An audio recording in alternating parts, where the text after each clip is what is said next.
کہ جیسے الیکشن کے بعد اپریشیٹ کیا گیا تھا کہ پاکستان میں جو ووٹرز کا ٹرن آؤٹ ہے اس میں جو خواتین کی نمائندگی ہے, جو خواتین باہر نکلی ہیں وہ ستائش ہے.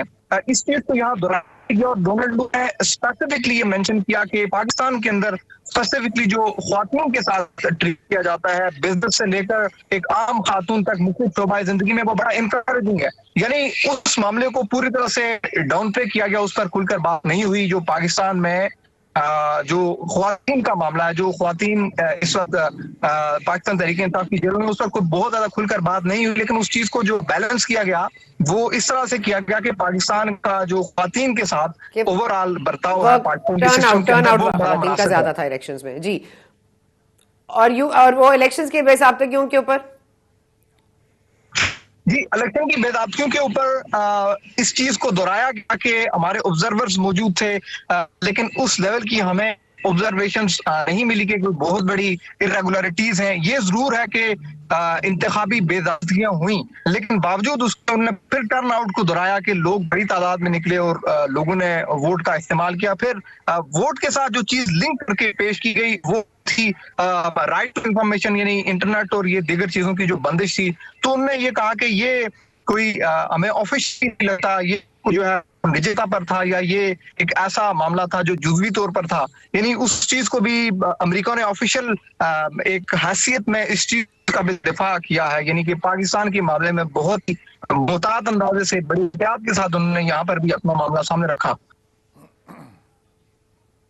اچھا, ایک اور بات انہوں نے بڑی امپورٹنٹ کی, اگر آپ کو یاد ہو تو فیصل صاحب, وہ انہوں نے یہ بھی کہا کہ ہمارے جو فرینچائزز ہیں یا ہمارے جو بزنسز ہیں, وہ فورنرز جو انویسٹمنٹ کرنا چاہتے ہیں پاکستان میں, ان کو وہ جو ریڈ ٹیپ ہے بیوروکریسی کی وہ آڑے آتا ہے, اور اس لیے بہت اسٹرکچرل چینجز کرنے کی ضرورت ہے پاکستان کو تاکہ انویسٹمنٹ آئے. کیا میں ٹھیک سمجھی ہوں اس بات کو, یا کسی اور طریقے سے انہوں نے کہا؟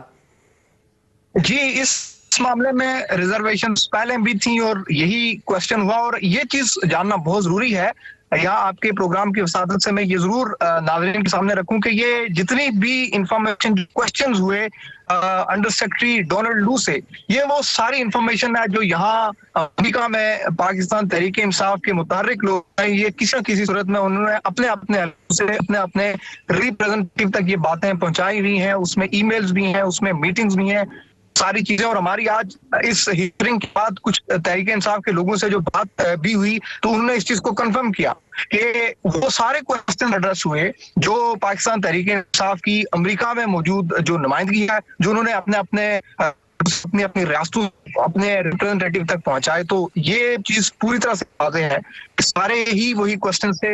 اور اس معاملے میں یہ جو ڈپلومیٹک ٹیپ کی بات ہے, تو یہ انویسٹمنٹ کا معاملہ, اس پر جو ایک ہم کہتے ہیں کہ ریزرویشن تو اوپن لسٹ نہیں دکھائی گئی, لیکن یہ ضرور کہ جو کچھ پروٹوکول ہیں, جیسے کہ اس میں کچھ ویزاز کے معاملات ہیں, کچھ امیگریشن سے ریلیٹڈ چیزیں ہیں, کیونکہ یہ ایک شبہ پایا جاتا ہے کہ پاکستان کے امریکہ کے ساتھ جو دو طرفہ معاملات ہیں اس میں بہت ساری ایسی چیزیں ہوتی ہیں. بالخصوص جو ایک افسوسناک واقعہ ہوا تھا, ایک امریکی شہری جو کچھ لوگ مارے گئے, اس کے بعد یہ چیزیں بڑی سینسٹیو ہیں.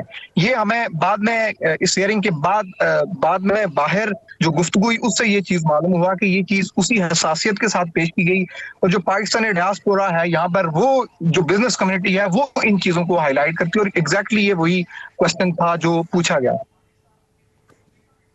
فیصل علی صاحب, بہت شکریہ, آپ نے ہمارے لیے وقت نکالا, and thank you so much for giving us prompt information. Walid Iqbal صاحب, پاکستان تحریک انصاف نے جتنے سوالات اٹھائے تھے, خطوں کی خطوط بھیجے تھے, یا ان کی کانگریس مین سے بات ہوئی تھی, یا جو بھی پی آر فرمز ہائر کی گئی تھیں, دے ہیو بورن فروٹ. آج تمام سوالات اٹھائے گئے, ڈونلڈ لو سے پوچھے گئے. آپ کو اطمینان ملا؟ ہاں جی, ابھی آپ کے پروگرام کے شروع ہونے سے چند ہی منٹ پہلے جو ہے پی ٹی آئی کی طرف سے ایک تحریری جو ہے اس میں ہینڈ آؤٹ جو ہے بیان جاری کیا گیا ہے. تو اگر آپ چاہیں تو میں اس کے کچھ حصے آپ کو پڑھ کے بتا دیتا ہوں, آپ کی اجازت ہو اگر. پلیز جی. یہ بالکل اس ترتیب سے بات ہوئی.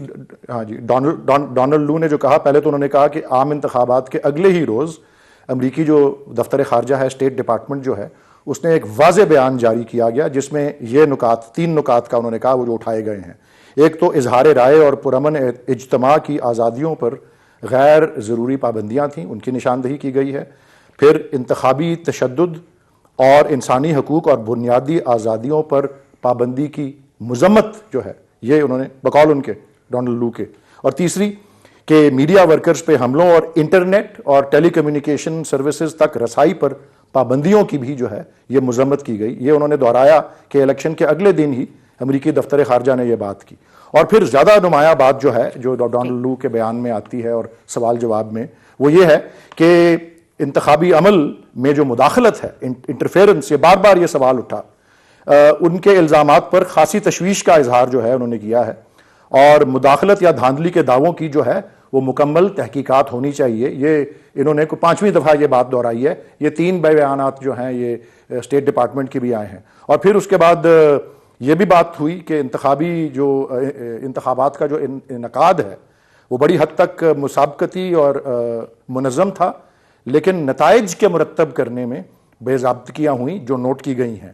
اور پھر یہ بھی کہ خاص طور پر انتخابات سے پہلے کے ہفتوں میں عوام کے ساتھ کی گئی بدسلوکی اور تشدد کے بارے میں انہوں نے بتایا کہ امریکی حکومت جو ہے وہ بڑی فکر مند ہے۔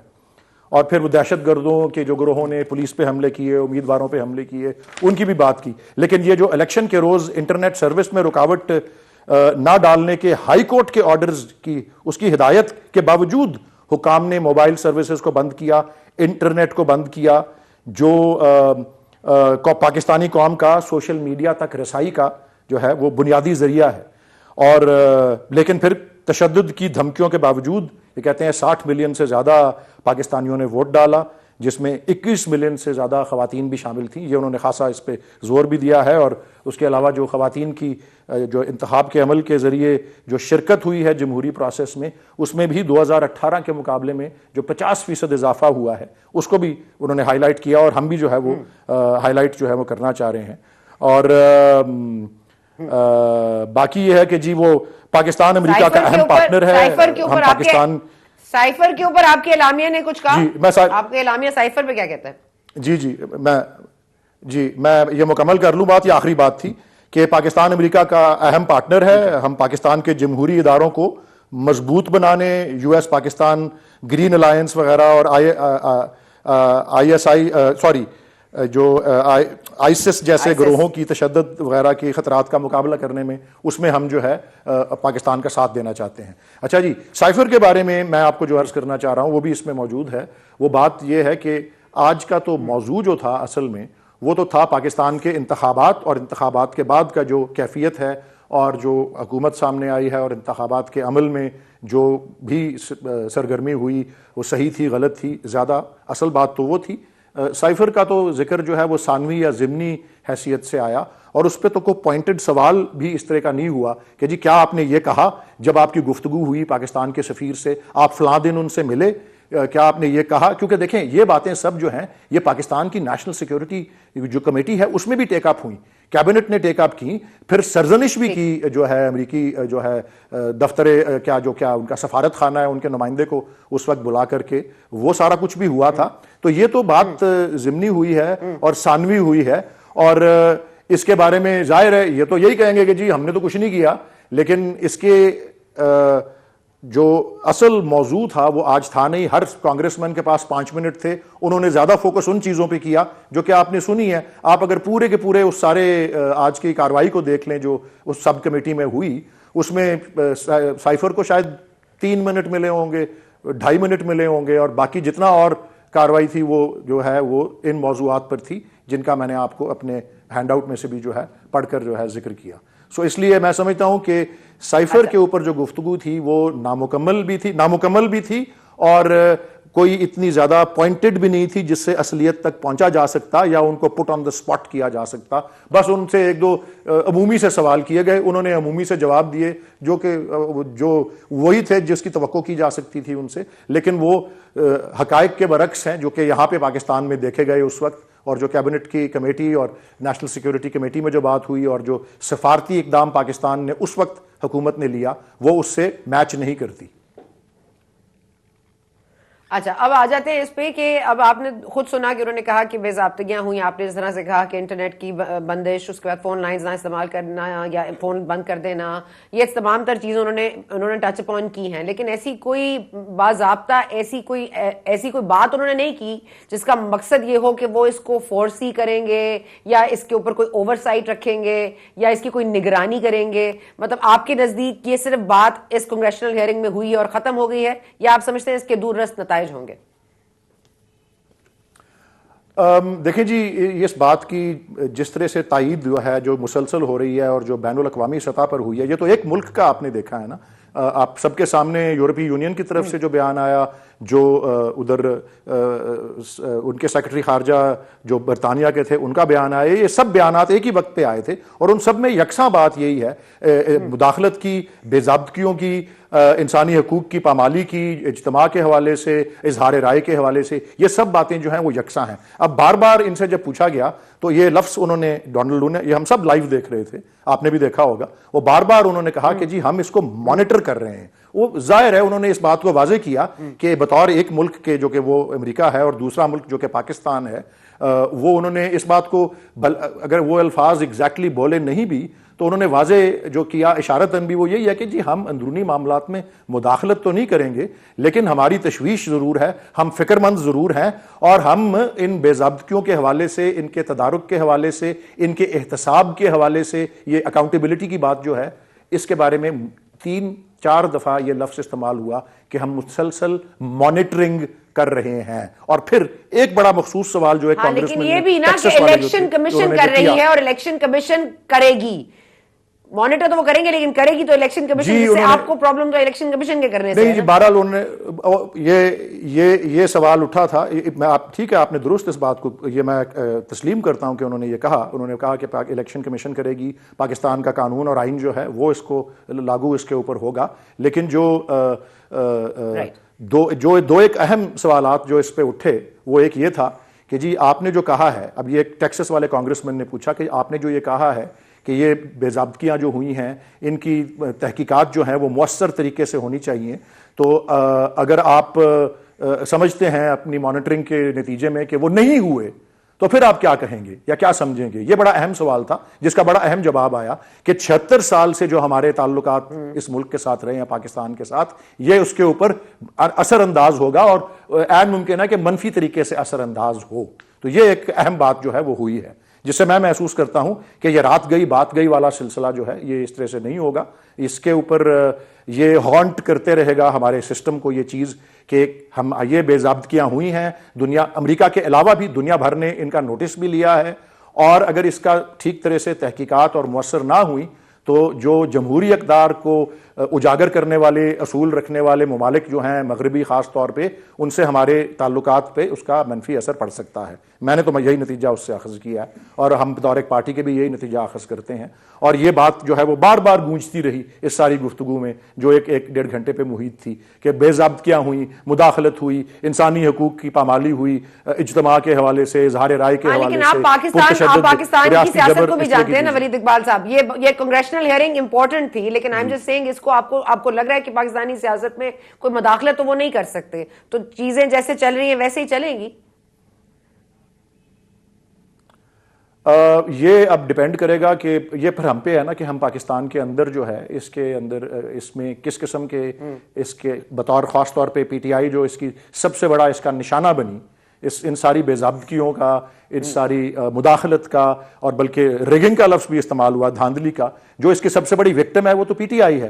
تو وہ ہم پہ بھی ڈیپینڈ کرے گا کہ ہم اندرونی سطح پر اور ہر فورم پر، جس کا ہم نے اعلانیہ کہا ہوا ہے اور 1 مہینے سے زیادہ سے کہہ رہے ہیں کہ ہم ہر فورم پہ اس پر آواز اٹھائیں گے اور اپنی مزاحمت اور اپنے احتجاج کا جو ہے وہ مظاہرہ کریں گے، ایک پرسسٹنٹ آبجیکٹر رہیں گے. مسلسل اعتراض جو ہے وہ پارلیمنٹ کے اندر ہو، وہ سڑکوں پہ ہو، پرامن احتجاج اور غیر مسلح احتجاج کے ذریعے، وہ عدالتوں میں، آپ نے دیکھا آج سپریم کورٹ میں بھی پٹیشن چلی گئی ہے کہ سارے کے سارے انتخابات کی تحقیقات ہوں. اس میں بھی یہ دلائل جو ہے وہ کام آئیں گے کہ دنیا بھر کی حکومتوں نے نوٹس کیا ہے اور دنیا بھر کے جو پورا میڈیا ہے اور جو پریس ہے انہوں نے بھی نوٹس کیا ہے، اور یہ نیا ریکارڈ ہے جس طریقے سے اس کو جو ہے نوٹس کیا گیا ہے.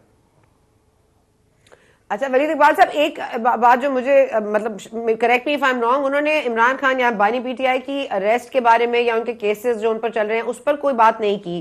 کیا یہ آپ کو لگتا ہے کہ یہ ڈیلیبریٹ تھا یا مطلب ضروری نہیں سمجھا؟ دیکھیں جی، آپ کو یہ بھی آپ نے آج دیکھا ہوگا کہ یہ امریکہ ہے اور میں نے وہاں پہ کافی سال گزارے ہیں بطور ایک طالب علم کے بھی. 2 دفعہ میں وہاں پڑھنے گیا، اپنے بی اے کی ڈگری کے لیے بھی، اپنی قانون کی ڈگری کے لیے بھی. اس کے علاوہ میں نے وہاں 3-4 سال کام بھی کیا تعلیم کے. 7-8 سال میں نے وہاں گزارے ہیں. یہ بالکل اصول پہ چلتے ہیں. دیکھیں نا، اب ہر ایک کو 5 منٹ ملے ہوئے ہیں تو انہوں نے 5 منٹ ہی بات کی. ان کا ایجنڈا کیا تھا؟ ایجنڈا تھا کہ پاکستان کے انتخابات اور اس کے بعد کا جو سیناریو ہے وہ. تو اس سے جو کچھ ضمنی چند سوال نکلتے تھے وہی ہو سکے. وہ ڈونلڈ لو سے وہ سائفر کا بھی سوال، ایک چھوٹا سا ضمنی سوال نکل آیا.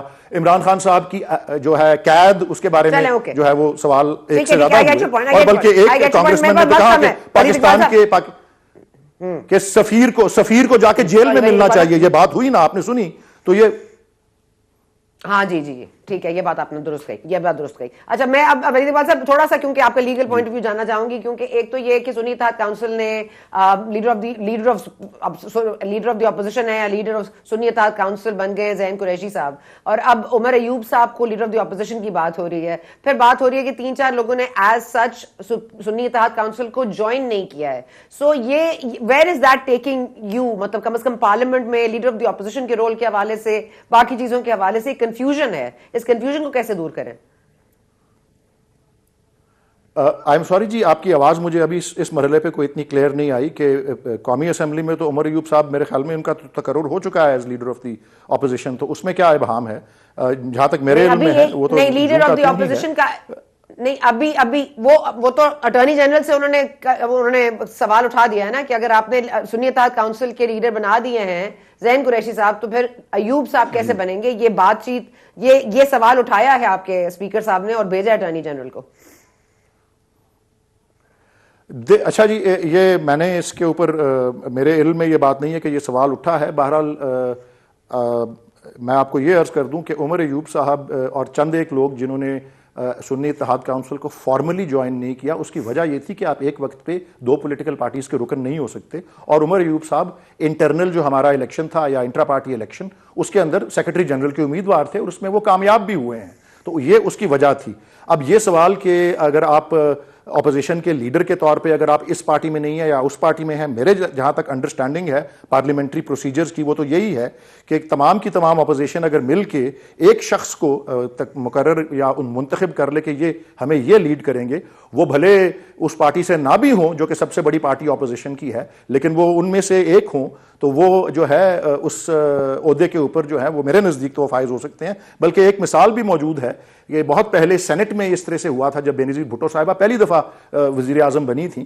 تو ملک قاسم صاحب، ایک چھوٹی سی اس وقت پارٹی تھی، پی ایم ایل کا ایک چھوٹا سا فیکشن تھا، اس کے سینیٹر تھے. تو انہوں نے ان کو قائد ایوان یا اس طرح کی کوئی پوسٹ دے دی تھی، اور جب تک بینظیر بھٹو صاحبہ وزیر اعظم رہی وہ اس پوسٹ پہ رہے ملک قاسم صاحب. تو وہ چھوٹی پارٹی سے بھی ہوں، لیکن اگر وہ اپنے اس ٹریجری بینچ پہ یا اپوزیشن بینچ کے اگر سارے ووٹس جو ہیں یا ساری حمایت ان کو حاصل ہے، تو اب مجھے یہ نہیں، میں نے کہا نا مجھے اس کا ایگزیکٹلی نہیں پتا کہ اٹارنی جنرل نے کیا سوال اٹھایا ہے، لیکن میرے نزدیک تو اس میں کوئی ابہام نہیں ہے. اور سملرلی پنجاب اسمبلی کے اندر بھی وہ مسئلہ آیا ہوا ہے اسلم اقبال صاحب کا کہ ان کو آنے نہیں دیا جا رہا اوتھ لینے کے لیے. تو اس میں پھر پریکٹیکلی اور کوئی حل نہیں تھا کہ پھر ایک اور شخص کو نامزد کر کے انہیں وہ پوسٹ جو ہے وہ دے دی جاتی. لیکن اپوزیشن دونوں ایوانوں میں اپوزیشن کی تمام جماعتوں کی اگر حمایت کسی شخص سے ہو کے پیچھے ہو اگر حمایت، تو وہ پھر اس عہدے کے لیے جو ہے وہ اس کے جائز جو ہے حقدار ہوتے ہیں اور وہ اس پہ قائم رہتے ہیں. یہ میرے نزدیک تو اس کا یہی جو ہے جواب ہے. ولید اقبال صاحب، thank you so very much for joining us and giving your time.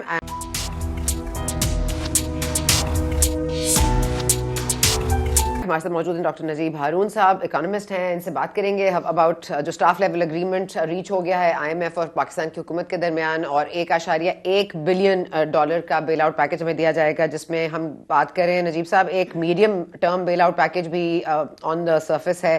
دوسرا آئی ایم ایف نے یہ بھی کہا ہے کہ آپ کو اپنے گیس اور الیکٹریسٹی کے بلز بڑھانے پڑیں گے، اور دوسرا یہ کہ آپ کی جو گروتھ ہے وہ ماڈسٹ رہی ہے اور انفلیشن جو ہے وہ ابو ٹارگیٹ ہے، تو اس کو ذرا ٹھیک کیجیے. آپ کو کیا لگ رہا ہے یہ کیا بنیادی طور پر ہم دیکھیں گے کیا ہوگا ہمارے ساتھ ایز عوام؟ سو دیکھیے ایک تو بات بالکل کلیئر ہے کہ آئی ایم ایف میں جب آپ چلے جاتے ہیں تو آپ کے اوپر جو گراس فائنینسنگ نیڈس تھی اس سال $25 ارب کی، یہ سب سے اہم بات ہے. اس کا بوجھ اٹھ جاتا ہے because then when the I M F umbrella is there. یہ آئی ایم ایف کا فنکشن ہوتا ہے کہ وہ انشور کرتا ہے کہ وہ $25 ارب کی سرٹنٹی ہو. سو اس کی وجہ سے آپ نے یہ بھی دیکھا کہ آپ کا روپیہ مستحکم ہوا، اب $278 پہ ہے، کہاں 315-20 پہ ٹریڈ کر رہا تھا. یہ تو پہلی بات ہے. دوسری بات جو ضروری ہے وہ سمجھنے کی ہے کہ I M F initial macro stability بہت جلد کریٹ کر دیتا ہے. میں نے آئی ایم ایف کی کئی امپیریکل ریسرچز دیکھی ہیں جو آئی ایم ایف کے پروگرامز پہ ہیں، تو وہ انیشلی 1 to 2 ایئرز میں ہی آپ کو انفلیشن نیچے جاتی دکھتی ہے. پاکستان کی انفلیشن ٹریجیکٹری وائز نیچے ہے Sana, but still on the higher side ہے. That's the right thing to say. 38% چل رہی تھی ایئر آن ایئر، اس وقت 23% ہے. بائی نو مینز یہ آسان ہے لوگوں کے لیے، بٹ ٹریجیکٹری ڈاؤن ورڈ سے. تیسری چیز جو ہوتی ہے وہ یہ ہوتی ہے کہ فارن ایکسچینج ریزروز بڑھنا شروع ہو جاتے ہیں. $4 ارب پہ تھے ثنا صاحبہ جب پروگرام نہیں ہوا تھا، آج $8 ارب پہ کھڑے ہوئے ہیں. اور آخری چیز یہ ہوتی ہے کہ کرنٹ اکاؤنٹ کا خسارہ، چونکہ آپ امپورٹس کو پہ قدغن لگا دیتے ہیں، فری مارکیٹ ایکسچینج ریٹ پہ چلے جاتے ہیں، وہ سنبھلنا شروع ہو جاتا ہے. اس وقت $1 ارب کا کرنٹ اکاؤنٹ کا خسارہ ہے پہلے 8 ماہ کا. سنا go back last year same period $4 ارب. پر اس سب کا جو خمیازہ ہے وہ بھگتتا ہے growth framework. Growth muted ہو جاتی ہے. پچھلے سال نیگیٹو تھی، اس سال بھی 2%، 2.5% سے اوپر. وہ بھی چونکہ ایگریکلچر اچھا آ رہا ہے تو گاڈ ہیز بین کائنڈ، تو وہ بہتر آ رہی ہے. سو یہ تو ایک اوور آل تنازل ہے. پر یہ پروگرام میں نے ہمیشہ کہا یہ تھا تو 9 ماہ کا، like an interim government, it was an interim program to ride us through the electoral cycle. So Sana that's the best understanding one can have. But اس کے اہداف پورے سال کے ہیں. اب بجلی اور اس وقت گیس کی جو اینول ری بیسنگ ہے 30 جون کی، اس کو آپ کو کرنا پڑے گا.